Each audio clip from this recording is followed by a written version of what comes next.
Welcome back, everybody. Thank you for watching another video. So tonight we're going to have a look at when you should use a honing rod like this from Worksharp or when you need to use a sharpening stone. Let's get started.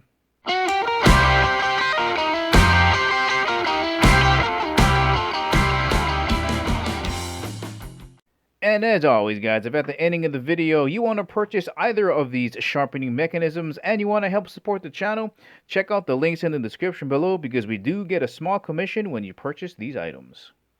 Also, before getting started, just want to thank the good folks out at Worksharp for sending me these items to review. Let's get it going. Alright, let's get you guys some size references here. Alright, so here is a permanent marker. Alright, again, this rod is about 9 inches long that way. Grip is about the same size there as a permanent marker. Here's a ruler for those that want an actual measurement on there. So here is the rod itself, just about 9 inches there. And there's a size reference next to the ruler. And just to give you an idea for what this is going to feel like when you put it in your hands, overall weight coming in at 6.1 ounces, and that weighs almost as much as 7 AA batteries. Alright, when do you need to use a sharpening stone? Well, let's say that this is your knife edge. It's healthy, it looks great, and it's cutting really well, but maybe you don't maintain it, or maybe you've cut on a surface that dulls it, or maybe you've cut so much on an object that is really tough and your edge goes from looking like this, nice, sharp, and pointy, to looking flat and blunted like this. There is no amount of honing that you can do on this. As much as you rub that knife on this, it's not going to be able to return to a shape like this. The only way you can get this to look like this is to remove metal on the side, and that's what you're going to do with the sharpening stones. You're going to get that knife, start peeling off metal on both sides until you return to a point like this. Alright, let's talk about when you should use a honing rod. Now, we've seen these on the Food Network with chefs just ripping their knives up and down there. If you want to do that and you're good enough to do that, you can absolutely do that, but it's not necessary. Now, what they're doing is they're just taking a already good edge and just trying to bring the edge back into its shape like this. So every time you use a knife, it starts to pick up little burrs like this, and the edge kind of misaligns itself like this. So by running your steel up and down on a honing rod, it comes back into its shape like this. And here's a great example. So this is my Victorinox chef knife, probably one of the best knives I've ever used. I've had it for well over 2 years now.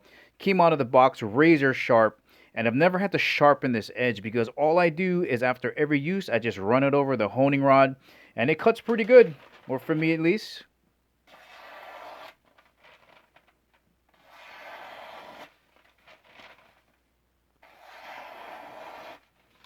So good. Alright, let's have a closer look at this awesome honing rod from Worksharp. There is a close-up of the handle. Okay, you can see the nice flats on here. Very comfortable in the hand. Again, if you get really good and you want to do the chefy thing and jam it like this, you can. But most people are going to grab it like this and stick it right down on the tabletop. Alright, you got a little bit of hole right here in the handle, so you can hang it in your kitchen or your workshop. 2 angle guides, both set at 20 degrees. Right, and don't worry, if you have a 15-degree knife edge, just hold it a little bit more steep and go from heel to tip. Down this way, you have a 9-inch ceramic rod, nice and smooth, puts a nice little polish on that edge. And I think this is the proper length. Other companies have a 12 and a 15-inch rod, and most people are going to want to chuck this in a drawer or a knife block, and it's a little bit harder to store. But 9 inches is just about right. Just the right amount of rod to get you from heel down to the tip in one stroke. A very important and much overlooked feature of this honing rod is it has a nice little rubber tipper at the ending, so when you place it down on whatever work surface you're going to hone on, it doesn't damage that work surface. Alright, using this honing rod is very easy. You're just going to take the flats of the knife, put it right against the angle guide, and go heel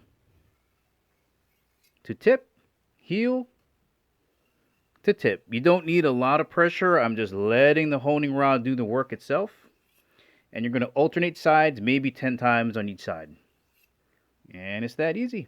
When you're done, give it a test, cut some paper. It's that easy. So I get this next question asked a lot, even with this angle guide helping you through the honing process. How do you know you're doing it right? And it's kind of a feel and a sound thing. So let's say you're honing and you're a little bit too steep like this. You're going to be able to tell because you're going to be gliding the flats of the blade on the honing rod. It's going to feel like it's just skating on there. And it's more of a feel and a sound thing. You're going to know. You're going to know when it's on the flats of the blade here. You don't want it here. You want it on the edge. So if you're a little bit too steep, you'll feel it on the flats. And then if you're too wide out like this and you're pulling it across, you're going to feel that edge digging into the honing rod. So if you're a little bit too steep, just kind of crank it a little bit this way and experiment with it. And if you're a little bit too out wide this way, just bring it in a little bit. And you'll finally get that feel and sound that you really want. And of course, when you're done, you just want to inspect your edge here to see if there's any glints that are shining on either side. I don't see any here. Now I know that there's not any burrs leaning on one side or the other. And that's how I keep this nice and sharp. Once again, guys, this has been the Work Sharp Honing Rod. If you're looking for a great way to keep those kitchen knives or even your pocket knives sharp and in shape, this is a great option for you.